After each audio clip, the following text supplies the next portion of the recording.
Night Time Economy Czar for Greater Manchester.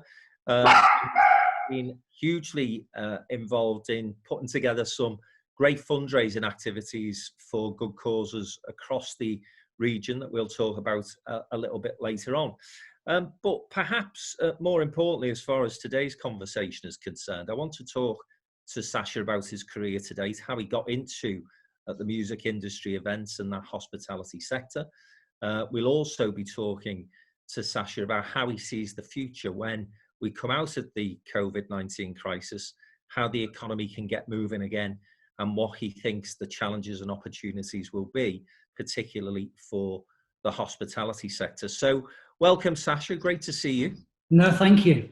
Appreciate you inviting me. Yeah, hey, listen, I think the first thing I'd say before we get into how you sort of have mapped out this career in music and events, which has been a fascinating career, and you've done some great things.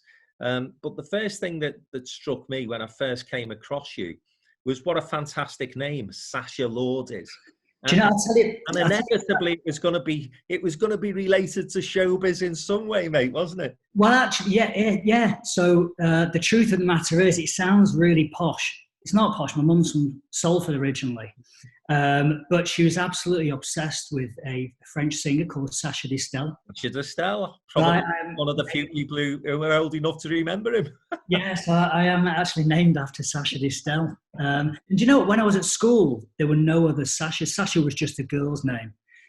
So when I was younger, I used to get my leg pulled quite a bit, not bullied, but you know, there was a few unpleasant jokes. But now I quite like it. It just, you know, it is different. Yeah, and it's memorable, and as I say, fits very well into the industry sector that you've ended up in. So tell us about that, because I know from conversations that I've had with people and things I've read about you, you're a grammar school boy, but I don't think you were a particularly academic sort of student, and therefore when you left school, you weren't stuck with O levels, A levels, and everything else, were you? Well, no, actually, I did all right. So I went to a very good grammar school, Manchester Grammar, and I did well at my GCSEs. Okay.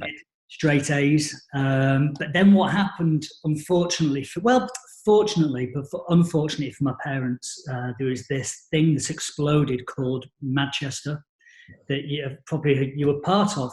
And, you know, before we started this, you and I were talking about the Hacienda and obviously Factory Records and Stone Roses, New Order, James, Happy Mondays, the list goes on. And at that time, wherever you were in the world, if you were into music and fashion as well, you were looking at what we were doing in Manchester. You know, we were the centre of the earth and everybody was looking for us to lead. And now I thought to myself, well, actually, that's really more exciting than English history. And, you know, I enjoyed art, actually. Art was the thing that I got a kick out of. But it just wasn't for me at all. So now I at Manchester Grammar, I've still got the yearbook, and it's literally A to Z of the surnames. It's Oxford, Cambridge, St Andrews, Oxford, you know, all these Edinburgh mega universities and stuff, and me is just a blank. So I left and didn't know what to do. And my first job was working in a clothes shop called Flannels, the original Flannels, in Goose Green in Altrincham, getting 20 quid a day. And then what happened was people were coming in who were buying very expensive clothes. And, you know, we're talking 1989, 1990, and I could not get my head around how somebody could spend my week's wage on a T-shirt. That's crazy. Or a pair of jeans. I just couldn't even start to fathom that out. So the penny sort of dropped with me a little bit, thinking, do you know what, if you want to have a bit more comfort in life, you're going to have to take a bit more risk than working at Flannels every day. So I carried on that job, and I started at a market stall from probably your neck of the woods, sounded by your accent, in Liverpool, a place called Stanley Dock Market. Yeah. Every Sunday. And what I'd do is I'd buy leather jackets from somewhere in Wetherby, and manufacturers sold jackets to Next catalogue. And it was crazy. If a button was missing or a zip was slightly not right, they'd sell it to me for 40 quid, and I could send it to the dry cleaners, get it fixed, and flog it for 80, 90 quid. So it just started. And to this day as well, I'm not having to go at Scousers, because it's not the right time to do it. We're all coming together as one. But I used to have 10 jackets at a time, because obviously cash flow is quite tight. And I used to line them all up around the stall, and I put a chain through one arm, through the jacket into the other arm, so that it was physically impossible to steal a leather jacket from me. Every single week, one got nicked. And to this day, I still cannot work out. There must be like some Houdini stuff that's taught over there in Liverpool, because I could not stop it.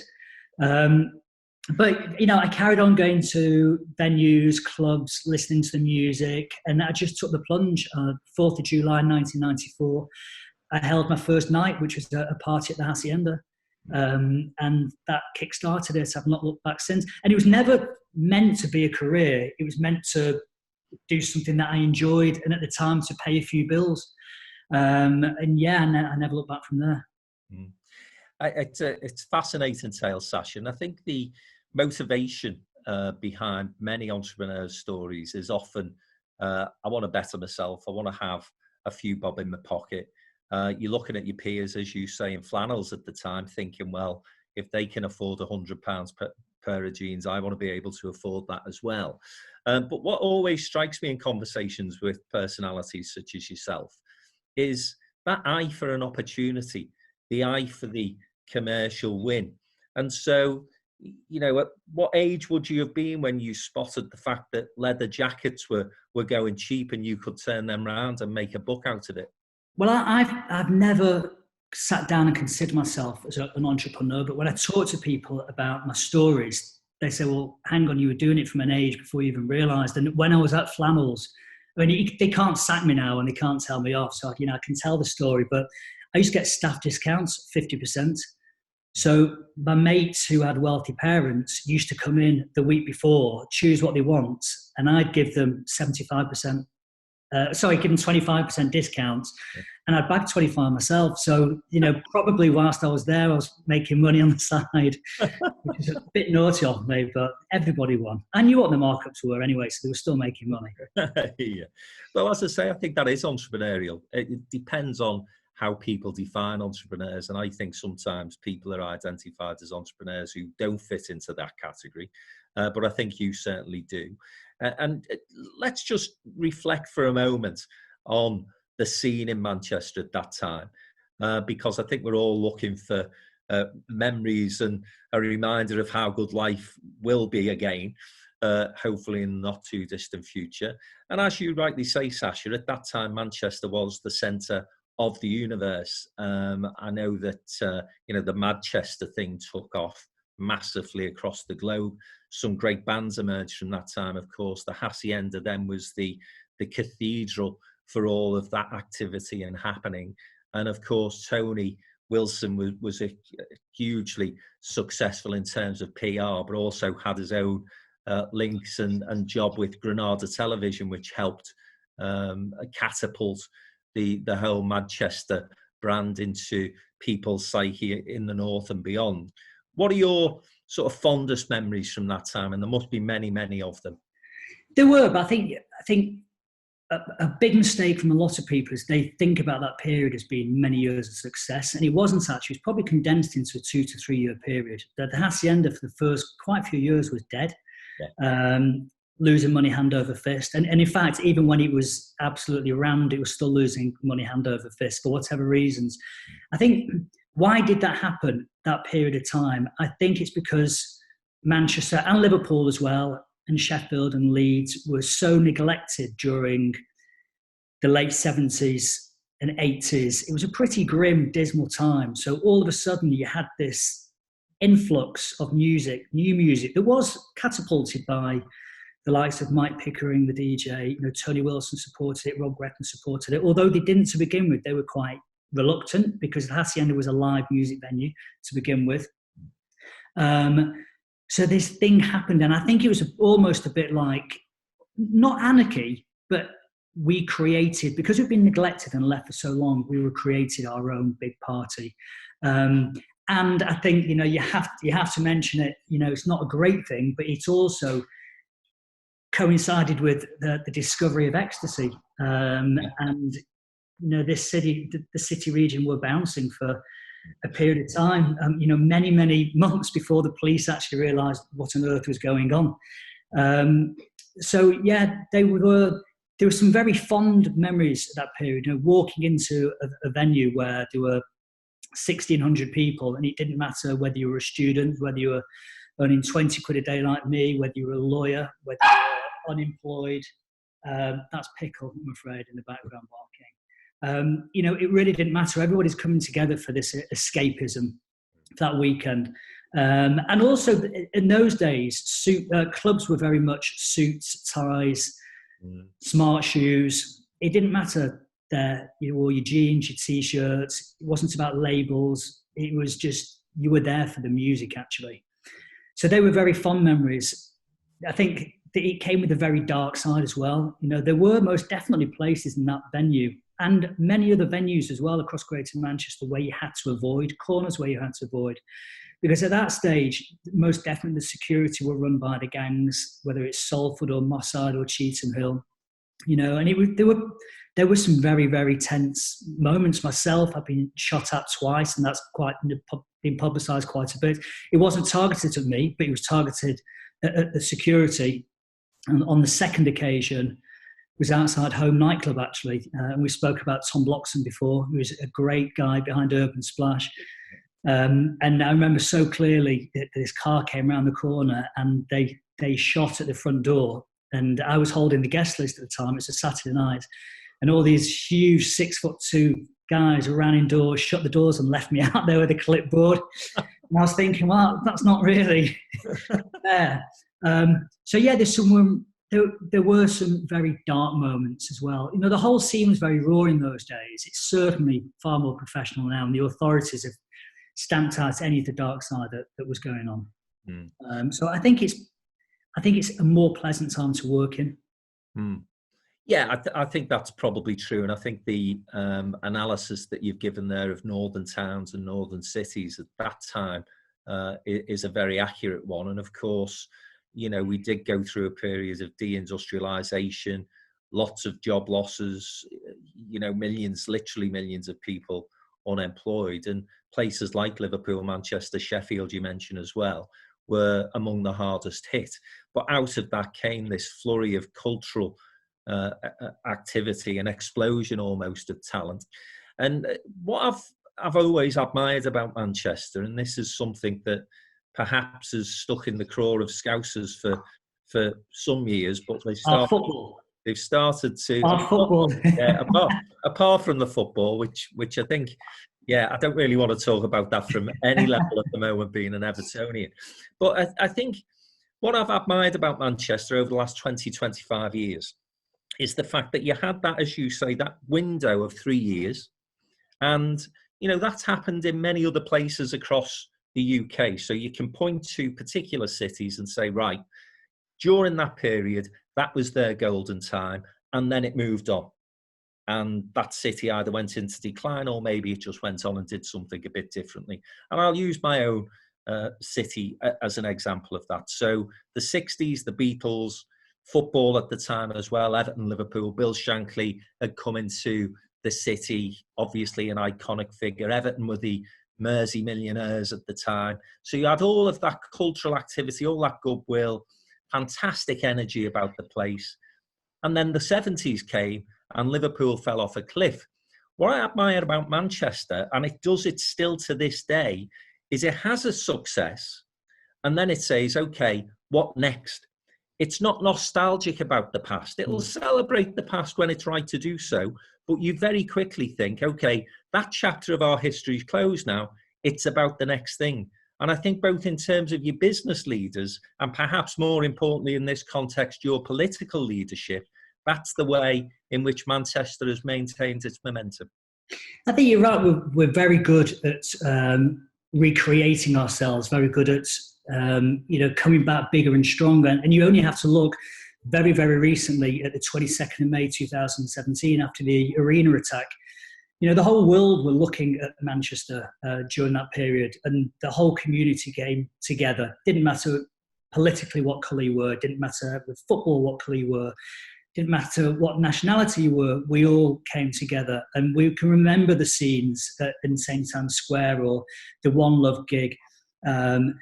Again, looking back quite a few years ago, I forget the actual year, but the very, very original IRA bomb that happened outside Marks and Spencer's. Yeah.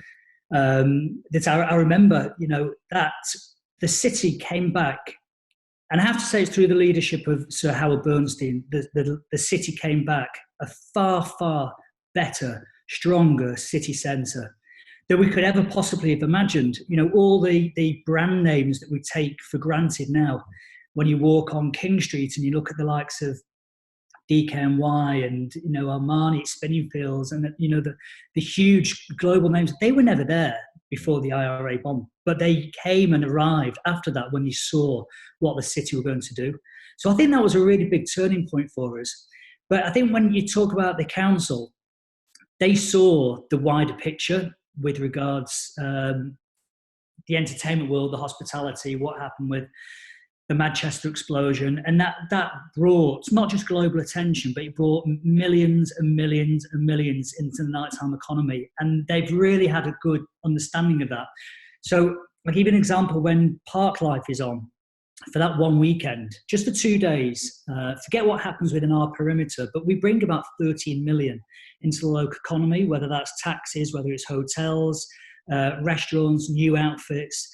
And that means a lot to the city region just over 2 days. Likewise, I think with the Warehouse Project, we brought 15 million in the last season. So, they understand how important the hospitality industry is. At the moment, we've got bars that are shut, clubs that are shut, restaurants that are shut, nightclubs, cinemas, theatres. It's absolutely decimated. But, I can tell you that in the next couple of days, we are going to be creating a Greater Manchester Hospitality Task Force, because we're starting to hear the word recovery quite a bit now, which is nice to hear. We are seeing other countries in Europe and China, that are starting to turn that release tap. So it's going to be interesting how it happens. I've got a few ideas how it's going to happen. They're not necessarily correct, but I think I'm going to be right on it. But yeah, we've always taken, hospitality is the 5th biggest industry in the whole of the UK, and a lot of councils, local authorities don't really give it the acknowledgement it's due, because they see it comes with trouble, antisocial behaviour order. They think of urination on the streets, and that does happen. It does happen. We can't disguise that or hide that. But think about how many jobs it creates. In Greater Manchester alone, it's 414,000 jobs. It's as I say, it's the 5th biggest industry, so it can't be ignored. And I think before this whole COVID-19 happened, one of my big things was the nighttime economy was propping up the high streets that were failing, the traditional high streets, and we know exactly the reasons why they were failing, the likes of Amazon, and other large names. And, I'm to blame for that. I can be lazy and sit on the couch and order my shaving foam without having to go to Boots anymore.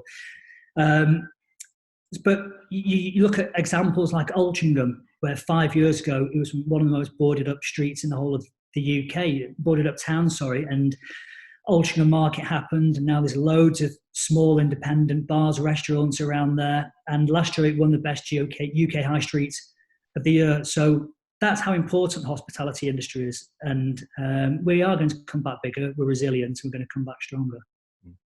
Yeah, and that optimism is good to hear, Sacha. I'm sure many people who are listening today will welcome that positive outlook. I just want to take you back to that first gig that you organised. You talked about getting into the Hacienda and how that went, and then what that really did in terms of mapping out your future, because presumably that went okay, given where you've ended up. And you mentioned briefly there, Parklife, how that then eventually came about as well. So starting by my first gig, so the idea was to put a student night on at the Hacienda on a Monday night. So firstly, my biggest mistake was I chose the date the 4th of July. There were no students here on the 4th of July. They've all gone home. They finished their exams. So that was the first big error. The second big error, and actually the contract is in there. It's still on my wall in the office at home. They charged me £1,000 plus VAT for a Monday night in 1994. A, I guarantee they never paid the VAT on it. And B, no one in their right minds would ever pay £1,000 for a Monday night 26 years later. So that was a big flaw. So I sort of thought that because it was the Hacienda, you know, I'd put my flyers out. This is before Facebook, before the internet, before anything like that. I thought I'd put the flyers out and people start buying tickets. It didn't work like that. So automatically, I realised there were going to be some big debts building up from there. Because had the DJs, had the print, had the hire fee, security, and you didn't want to mess with the security. You know, you had to pay everybody. So I went around every single shop in the city centre. This is really bad, actually. And I lied. I said to them, look, I'm from the Hacienda. That's a lie. I wasn't. I was just promoting the night. So I'm from the Hacienda. Thank you for allowing us to put all our flyers and posters in your shops over the last 12 months. And as a thank you, this coming Monday, we're going to allow 2 people from the shop to come in absolutely free of charge. But you mustn't tell anyone about it, because this week for that Monday, we've got United coming down, Take That are going to be in there, M People are in there, listed off all these names. And I managed to get 800 odd people. I think it was 804 people turned up. I made about 700 quid, which for me, £700 was a serious amount of money, cleared a lot of debts. I pulled it off. And there were a few people complaining, but luckily I knew someone who knew Justin Orange, who's Jason Orange's identical twin. So when everyone had a few beers, I was like, oh, there's Jason Orange over there. I can say that. I managed to get away with it. But no, my next port of call was that the Hacienda already had its own weekly student nights. So I approached Tom Bloxham, who had a nightclub called Home Nightclub. And he set up Bar as well, the chain of bars. And Tom allowed me to do every Tuesday a student night, and that just sort of kicked off my career from there. Fantastic, and the rest is history, so to speak. But as I say, you touched, you briefly mentioned Parklife. What was the motivation behind that, Sacha? Well, I think you need to move back a few years from that. I did student parties up until the year 2000, so for about 6 years, and then I reopened a nightclub called Sankey Soap from 2000 to 2006. And Sankey's has actually been open between 94 and 98, but they'd had a few issues regarding drug dealing and gang violence and stuff, so it closed. But people loved the venue, so I decided it'd be a good idea to convince the authorities to reopen it again, because times had changed, and luckily they did. And we had some fun times there. But the problem with it was the same 4 walls week in, week out. And I kind of got quite bored with it, if I'm being honest. So we set up the Warehouse Project. And the idea was just to set up a project. It was myself and Sam, my business partner. And the project was to run for 12 weeks, from October the 6th until New Year's Day in 2000. And Sam went away and booked these mental lineups. We sold 100,000 tickets, and that was it. We've not looked back since. So the Warehouse Project, it's in its, what year are we in? It's 15th season it'll be. But yeah, it's going from strength to strength. Last season was at Mayfield, where every Friday and Saturday we sold 10,000 tickets, over 25 shows, which, 250,000 tickets during that period. It's just crazy. But we noticed there was a gap in the market. No one was doing a really good end-of-year student party as such. So we decided to put a party on in Plattfields. And originally it was just one day. And we booked 5 arenas, but it didn't stack up just to have 5 arenas one day, 20,000 people. So the night before we did a standalone gig with Ian Brown. And yeah, both nights sold out. So we said, well, that was the launch of Parklife. So then we went back to the counter and said, look, sold out one day, so can we do 2 days, 20,000 people a day on the Saturday and Sunday?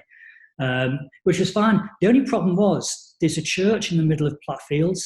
And they insisted between, I think it's 6 and 7, they had to have the sermon. So we weren't allowed to play the music. So what we did was we got all these the license said no amplified music. That was it. So we got all these performers to go around doing like acrobatics and banging the drums and things like that. But at 6 o'clock, everybody had had that much to drink already. The music had stopped. No one stopped dancing for an hour. And we were stood there thinking, this is like really, really, really weird. But yeah, it was just the following year again sold out. It was bulging at the seams. So it was the council that convinced me to move it to Heaton Park, which I was reluctant to do, actually. I wanted to move it to Wythenshawe Park, which would have been far more manageable in terms of walking there for students. But they were right. The infrastructure was there. The Stone Roses have played there successfully. Oasis have played there successfully. And we're now the biggest metropolitan festival in the UK with a capacity of 80,000, which we were due to sell out. The day we cancelled, we had done 76,534 tickets. Oh. Wow. So we were well on for a record sellout. Yeah. But it was the right decision. We had to do it. And we did it before the government insisted, because it would have been irresponsible for us to carry on. And we did the same with the Warehouse Project as well, actually. We were running a few shows and we said, you know what, it's not right to carry on. So yeah, we stopped it. You must obviously be gutted about the fact that you've had to cancel the show, but as you say, you've done it for the right reasons. And let me just hone in on that issue for a second, because we mentioned how important the hospitality sector is to the UK. I often wonder whether our national politicians are as attuned to that as our regional politicians. I know Steve Rotherham, Andy Burnham, Joe Anderson, very conscious of the importance of the hospitality sector. But I think back to that press conference that the Prime Minister did just a month or so ago now, where he advised everybody not to go to the pub. You know, he just stood up in a press conference, no warning to anybody in the sector, no warning to anybody in business, it seemed to me, and just said to everyone, stop going to the pub. But then didn't follow that up with any sort of support package for that sector. And therefore, you know, you will know far more people within the industry than I do, Sacha, but those I know, they felt totally abandoned at that point. And, you know, it was a real kick in the bollocks for them, wasn't it? And I hope that lessons have been learned, but I'm still hearing stories about, you know, some in the sector still not necessarily getting the support that they need to survive this thing. No, you're right. And your very first question was, do the government understand the importance of the hospitality industry as much as the likes of Andy Burnham, Steve Rotherham? And the simple answer is no, they don't. They don't get it. So when Boris Johnson stood up on that Monday, and again, you used the word advise, he advised people not to go to bars, clubs, restaurants. It was so badly thought out, he decimated the industry in that one sentence. Because restaurants are still open, bars are still open, they were fully staffed, they were fully stocked, they were ready to go, and clearly nobody was going. So it was an absolutely ill thought out knee-jerk reaction. That he came back a few days later, I think it was the Friday or the Thursday of the Friday, with some measures that actually, some of the measures, to be honest, are quite good. Things like the VAT breaks, the business rates, introducing furlough, but 4 days had passed. Too much damage had been done within those 4 days. So, and even now, with all this time that's passed, I know people who have just set up new businesses in the hospitality industry who don't have any previous self-assessment forms.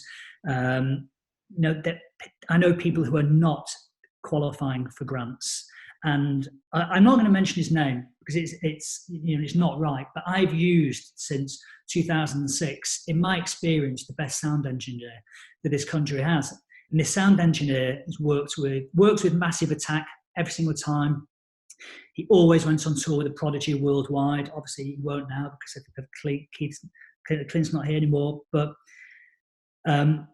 he's amazing, and he's gone from being the world's best to he's now working in Tesco because times are hard and needs a must. And, you know, so many things like that make me so sad. They just hadn't thought it through properly. And I think that Monday, if he hadn't said, we advise you not to go out, and if perhaps waited a few more days, and I know it's a balance, and I know they've got a really hard, tough job to do. So they're always going to make mistakes. But I think that was a huge one for our industry. I really do. I think the virus was spreading, but they hadn't thought about it quick enough.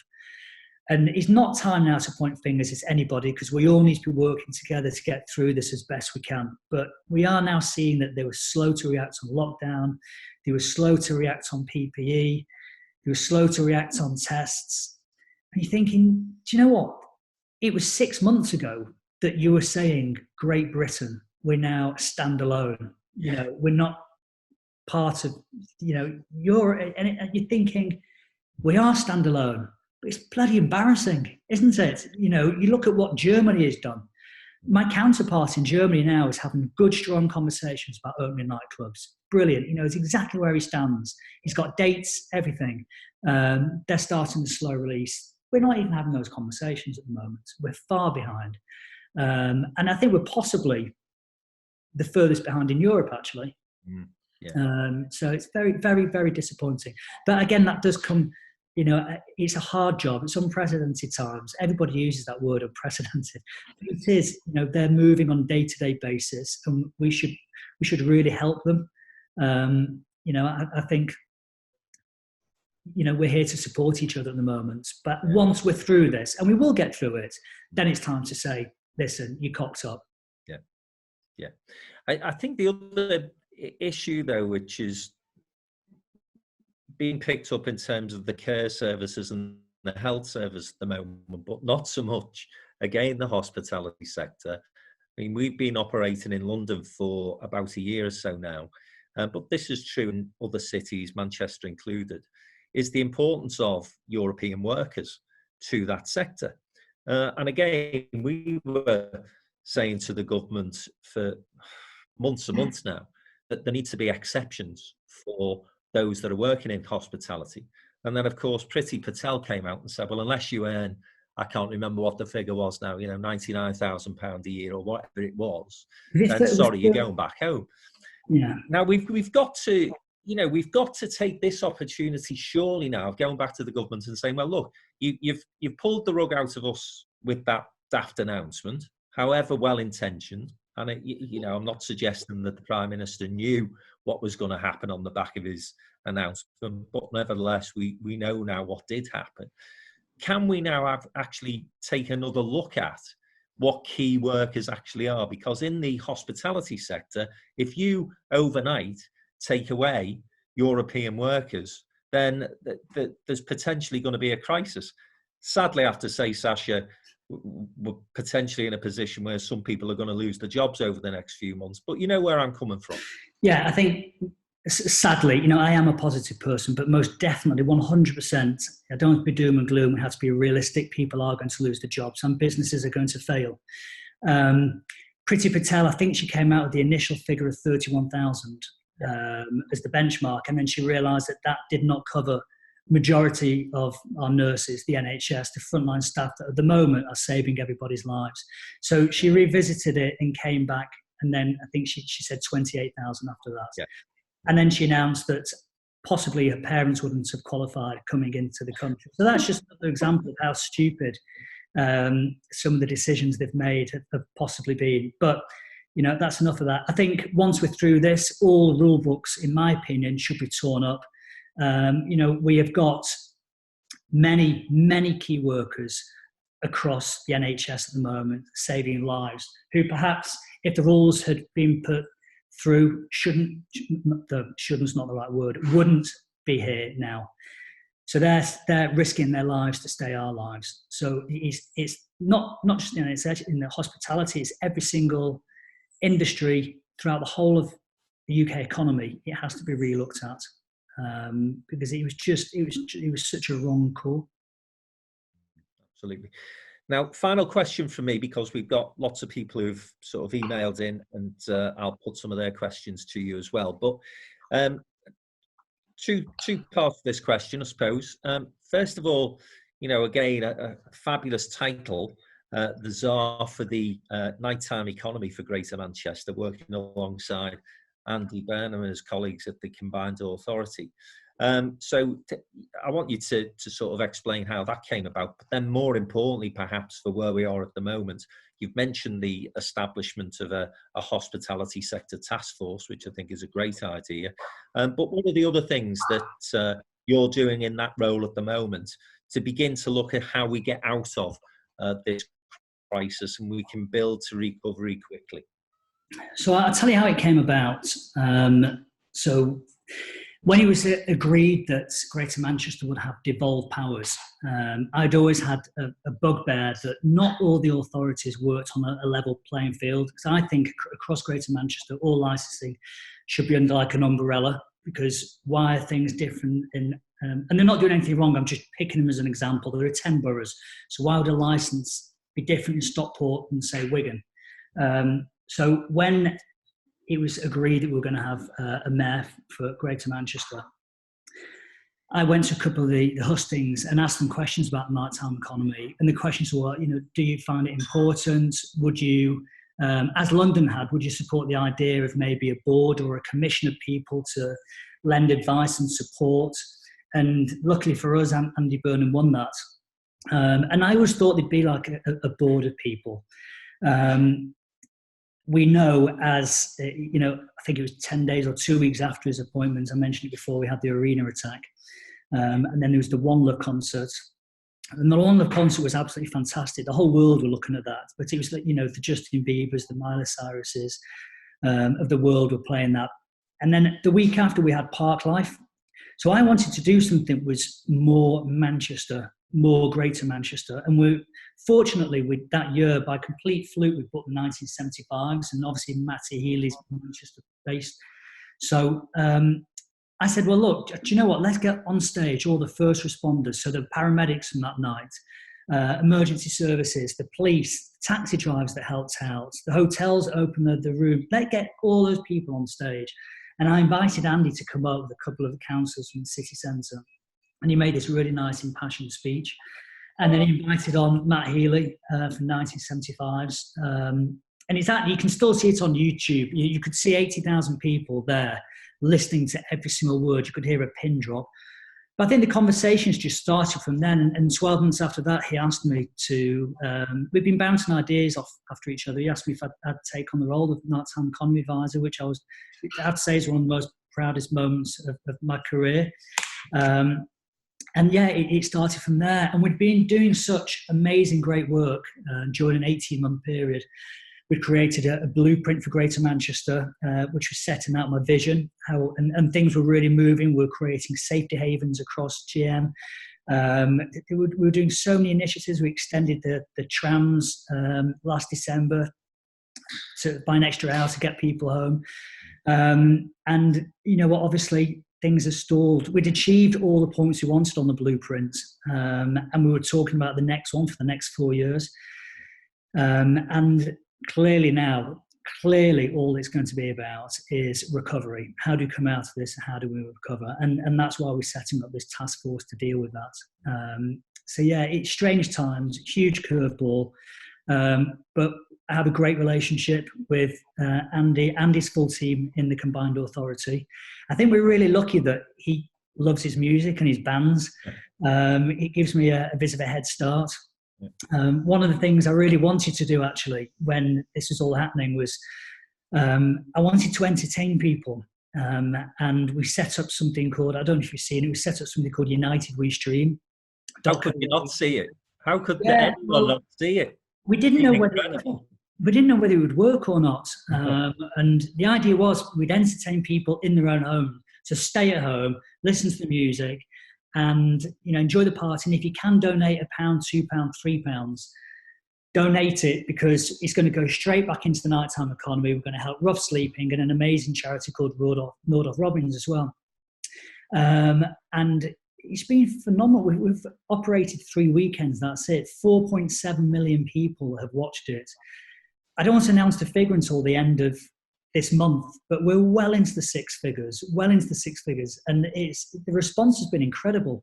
It's one of the biggest platforms in Greater Manchester that's reiterating the stay home message. So we've had support from everybody. And I mean, it's keeping me very, very busy, put it that way. Thank God Parklife has cancelled, because I don't know how I would have pulled it off. But an amazing team behind. It's the same with Warehouse. People just mention me, but I'm just the old face that gets dragged out to say things. It's always the team behind that make everything happen. And, you know, quite often you'll see a press release or something, and I've given the words in my own rubbish language, and they craft it so it actually looks good. But yeah, it's a lot of work for everybody, and we've got some really exciting things coming up. Actually, we are doing another Hacienda event, which seemed to be the big explosion that went viral. And I think my biggest lesson from that was it was really nice. It was a 12-hour party. We started at midday until 5, and then we had a break 5 till 6, and it's 6 till midnight. We had all the American DJs streaming in, so the likes of Dave Morales, Roger Sanchez, Todd Terry. But 5 till 6 was a Q&A with John Robb, and it was Peter Hook from New Order, Graham Park, who else? Sean Ryder. And the biggest learning for me was never, ever ask Sean Ryder to do a live Q&A before 9 o'clock. Because I was sat outside in the garden, and I'll be honest, I'd had probably a couple of glasses of wine, and I was really getting into the event, and I was loving it, and I was loving all the old music. And then the sentence that Sean said, where there was no context to it. He said a band member from the Happy Mondays was banging a tranny. And at that point, I was expecting to be taken off, pulled down completely, because it had the mayor's logo on it, and I was like, so that was the biggest learning from that. But luckily, yeah, no one from the Combined Authority watched it, or if they did, they decided not to mention it, just like get through it. But it's an exciting project, and we've had some corporates come on board recently, which is good, and it's really helping, because with the £1, £2, £3 donations are amazing. We had one yesterday, £10.26, and it's so specific, and it's been bothering me. I'd love to know why the 26p. But because it's such a well-viewed platform now, people are starting to realise, actually, we can put our adverts on that. So you probably saw last weekend, Size, the trainer shop, were putting adverts on it.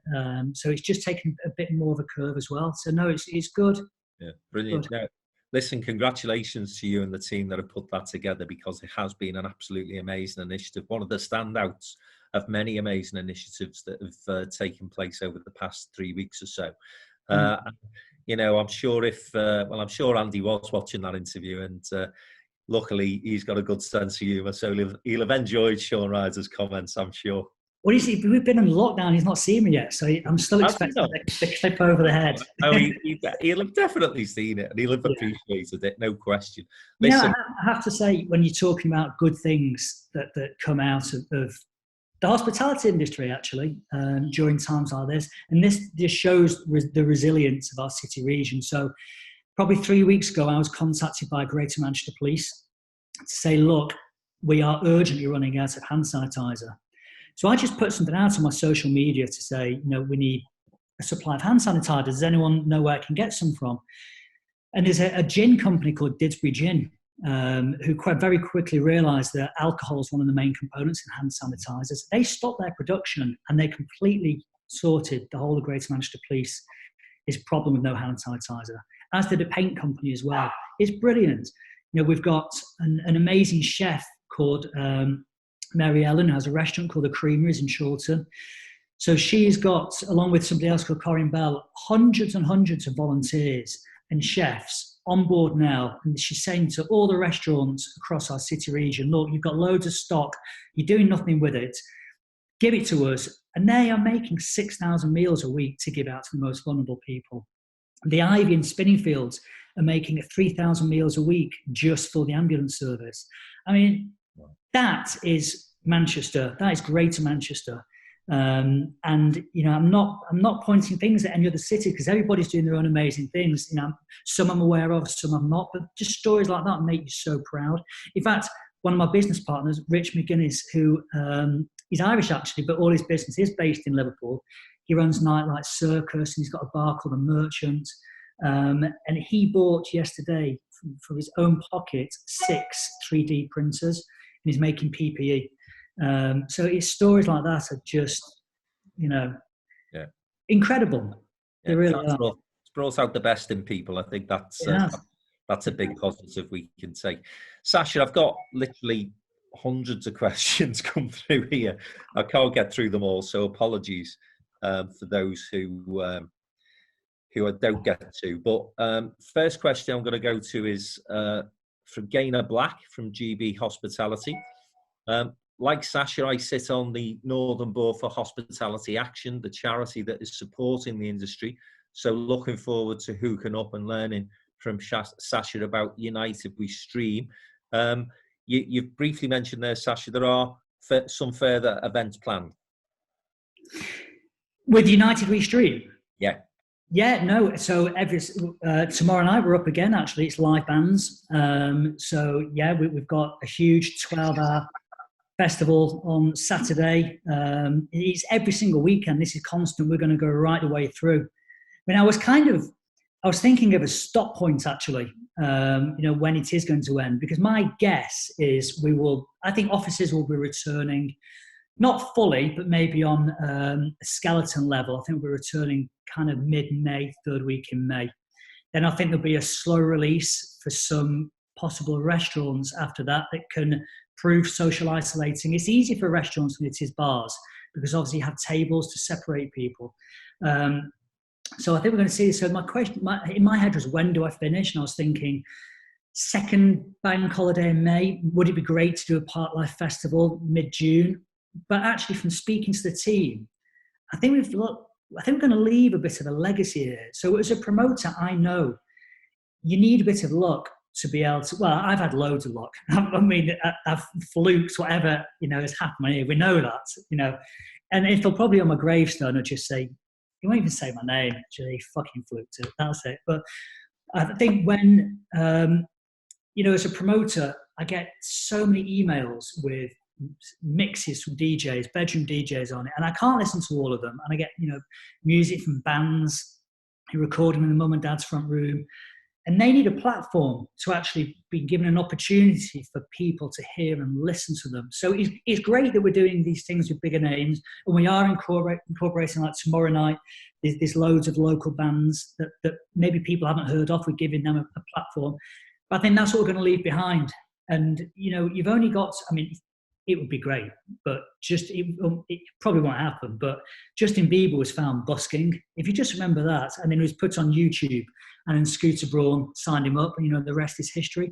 And there is so much talent across our city region that I would like to think that United We Stream, we can hand it over. And Allied London have given us a recording studio, a purpose-built recording studio for the next 2 years once we're through this. So there's a great opportunity there, not just for people to be discovered, but also for people who perhaps can't afford to go into a recording studio. No, they're not cheap. So there's so many opportunities coming out of this.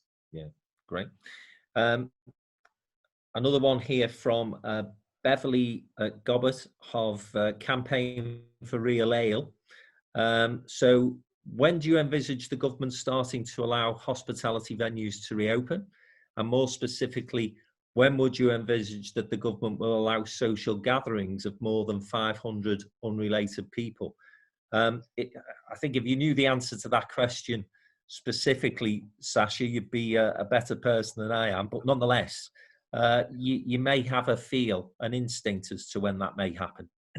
So I do have a feel, and this is just a very gut feeling, and it's a great question. And there's a more important point attached to this as well. So I think the offices, as I said, will return in some form mid-third week in May. I think June, the month of June, we'll see restaurants and smaller bars that can prove some form of social distancing reopen. I think larger gatherings are going to be quite a few months away. So where that 500 figure fits in, I'm not too sure. But just with the Campaign for Real Ale, I think what is so important is, again, the government have to really think this out, because if they click their fingers and say, right, pubs can open tomorrow, you can't open tomorrow because beer has a Best Buy date to begin with. So the industry have to come together, and they've got to do the deliveries. You've got to restock. You've got to restaff. So I think it's going to take, the bars, the pubs, the restaurants will probably need a 2 to 3 week start date. before the toll, and that could be catastrophic if they don't give us that. Yeah. You need a lead in time, you really do. Yeah, absolutely. Well, let's hope we get the planning a bit better this time for coming out than they did going in. Final one, and this is a little bit more lighthearted. You've been asking people to tweet the bars and restaurants they're looking forward to returning to afterwards. Which will be yours?